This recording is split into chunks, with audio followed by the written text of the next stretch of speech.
Tatar estrasında en yakты yıldızlarının birisi, Tataristan'ın halk artisti Zühre Şerifoğlu'na.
Benim kadirlilerim, isenler misiniz? Mine Allah'a şükür sizin bilen şıraşırga nasip buldu. Elbette indi bir dolkunlanıp geldik. Hazır indi bir geç gelip de bunu özünüz bilesiz. Elimine Reşit Vahapov fonduna min rahmet şahsen Rifat Ahmetoviç'ka bizni unutmay şuşulay konsertlarga alıp gele. Mine Mesköv'de de sizin bilen şıraşırga mahsus bizni çağırdı. Rahmetlerimiz büyük zoran.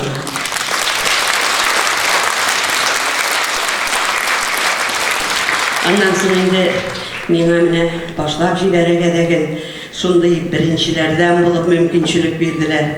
Onda indi en stajlı yaşlarının birisi mindir mağayın 42 yıl sahnede kadirli dostlar. Bama yürüksün mü deysiniz benimle? Yok kadirli dostlar, mine Soniyem'inde biteli. Bütün yaşlığım eske düştü. Şu şahatlı konsertlarımız matır uzaydı Mesköv'de. Bir yarattım Mesköv'nü. Ömür boyu sizni yaratıp yaşadım. Her vakit geldik. Rahmet sizge barısı işindeyim. Mındı işraşular bir vakit kına dostlar. Bir bulup durmuş, jırımızda şulay deyip atalar. Bir vakit kına.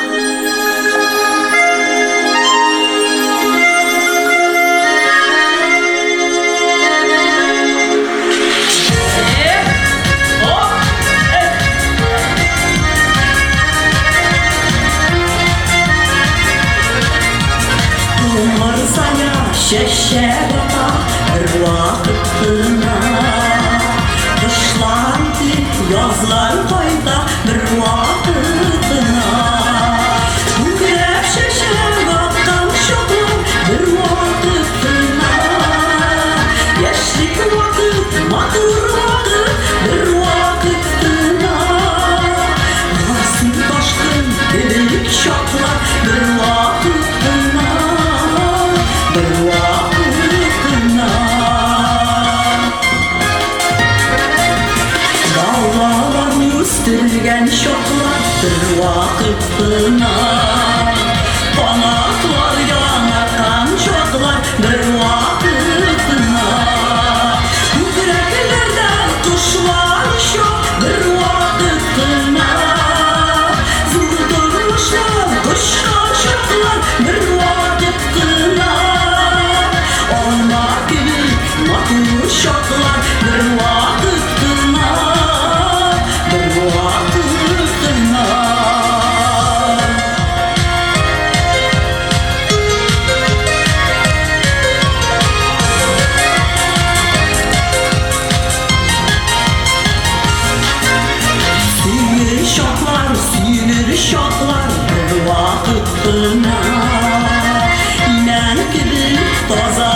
görüşürler bir vakıtına.